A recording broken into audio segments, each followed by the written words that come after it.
Hey guys, David here. Welcome to Digital Outlook, where you're gonna find the best community in all of crypto. In today's video, Ripple loses, but hodlers win. So guys, without further ado, why don't we get to it?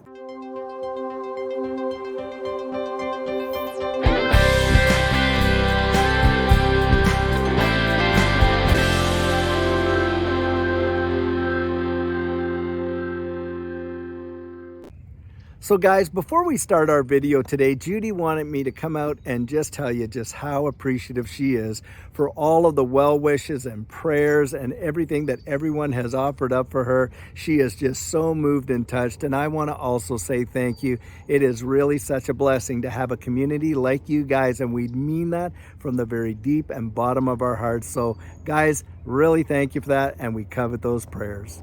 So guys, with all the scenarios that are coming out with respect to how this whole Rippleverse SEC case is going to play out, I thought it would be a great opportunity to come out here and share with you my own personal point of view and why I hold it.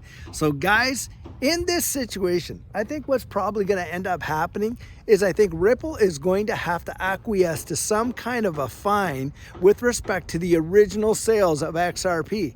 But from going forward on that, I think what's going to happen is the secondary market sales are not going to be deemed as securities. Now, why do I believe this? Well, the reason I believe this, guys, is I think that what's going to end up happening here is some sort of level of compromise or capitulation is going to have to take place. It's not because I actually believe that there was any kind of a securities offering whatsoever, but I think actually for the sake of expedience, you are going to see some sort of conditions take place relative to a settlement, so it's a win-win for both parties to some degree. Now, if it does not settle and it actually goes to trial, I think some portions of this are going to go forward in trial and others won't, which will actually probably result in very much the same ending of or scenario how it ends.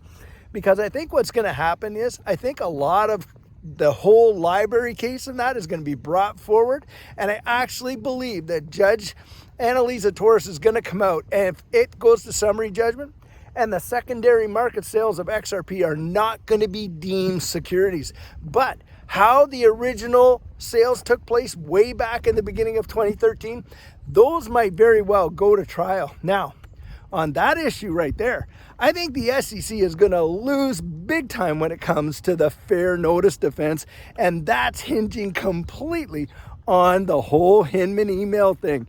And that is something that the SEC does not want to have to deal with, especially in a jury trial where Bill Hinman could be literally put up there on the stand and have to provide sworn testimony in open court relative to that whole speech. There is no way they're going to want to have that happen. And so in that regard, I think after summary judgment, probably shortly thereafter, there will be some kind of a settlement.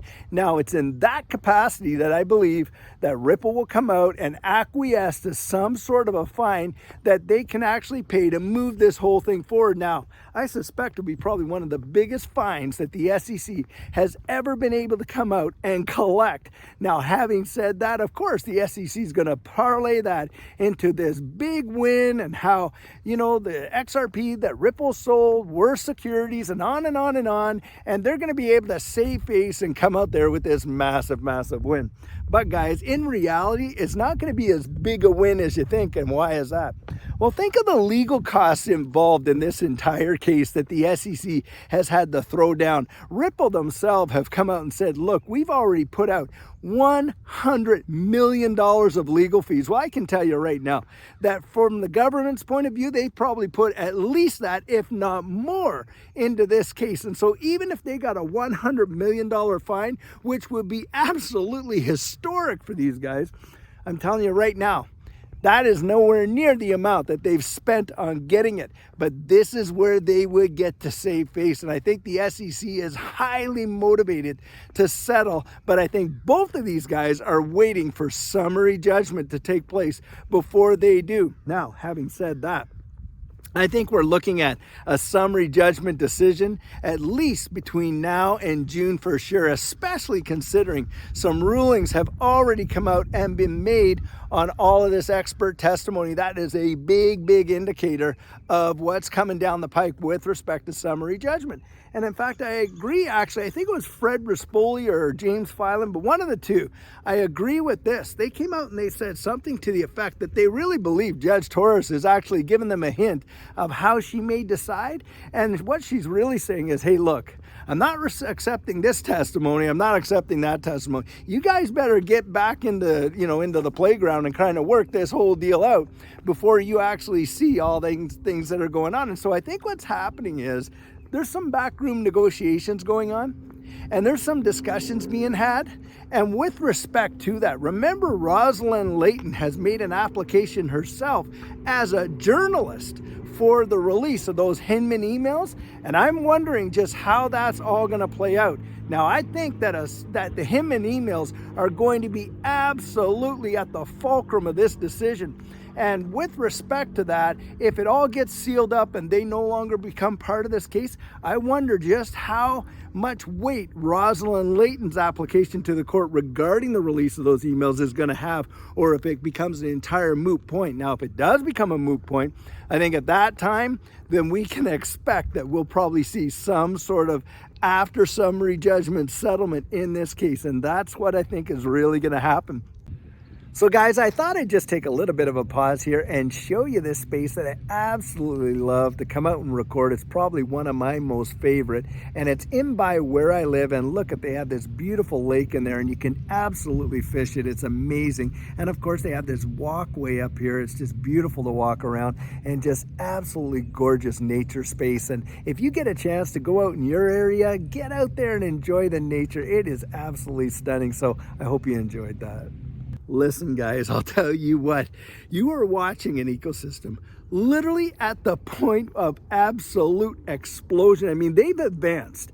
Ripple has advanced big time with respect to their ecosystem, but nowhere near to the capacity that they could. In fact, we have recently heard that they have already been in negotiations with over 20 nation states with respect to the development of their CBDCs. Well, I think that number is just going to absolutely skyrocket after this case. And beyond that, when this whole thing is settled, you're going to watch major financial institutions come out that have already probably some sort of NDAs on the table with respect to using the ODL platforms, and it is going to be on like Donkey Kong. Now, Library, the secondary market sales, when that was decided that they were non-securities, wow, 155% move in a day. That is phenomenal. And it actually made multiple different moves from that.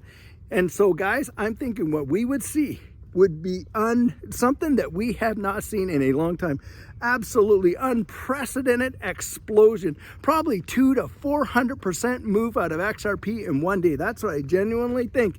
Because look, XRP is so widely, moved around the world. And so many different people are actually touching that platform.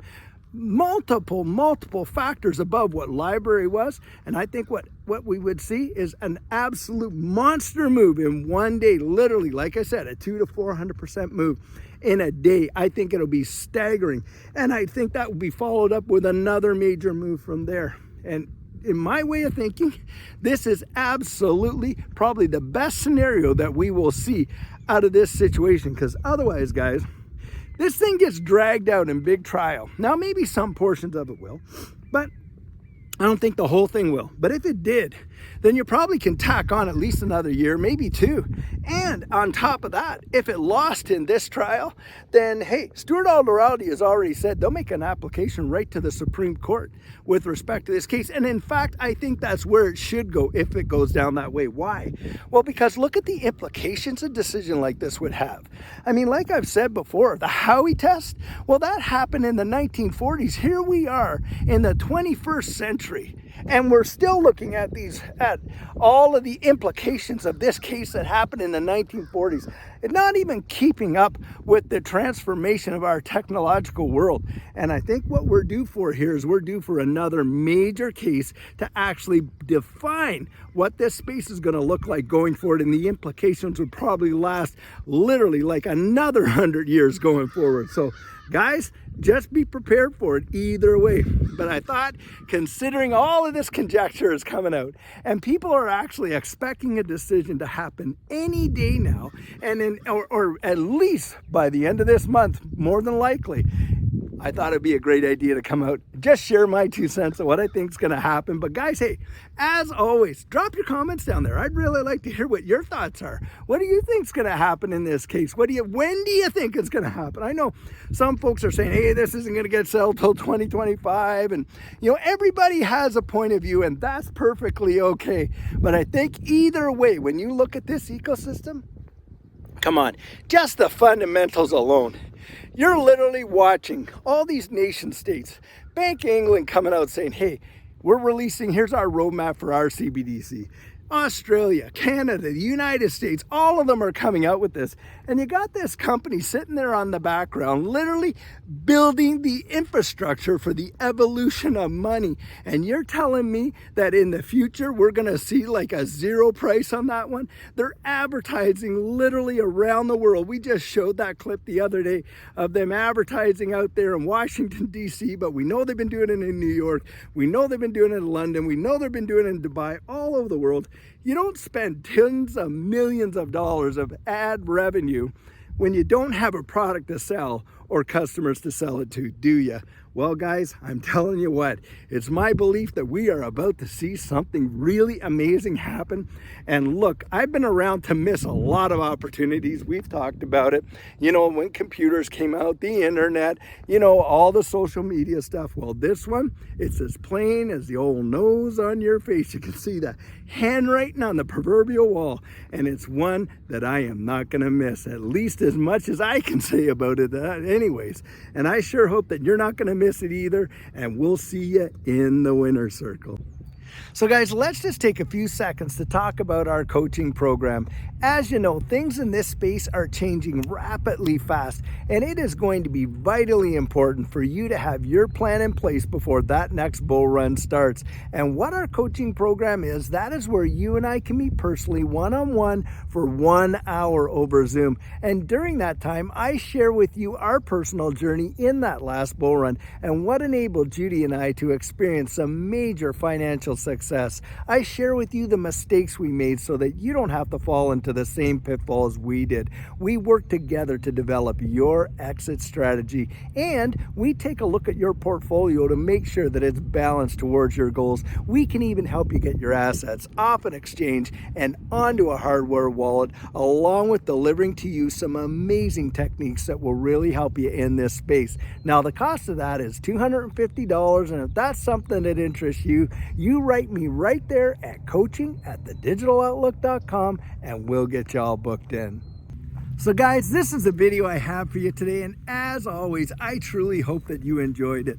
Now, I want to invite you to join the conversation and drop your comments right down there in the comment section. Open it up to the community and start a discussion. Now, many of you know I'm not a financial advisor, and this isn't financial advice, but if you found value in it, if you'd hit that like and subscribe, I'd appreciate it. And hey, don't forget about hitting that notification bell down there, because as you know, in this space, things change lightning fast, and I'd like to get that information out to you as soon as possible. And on top of that, I don't want you missing out on any of our regularly released videos.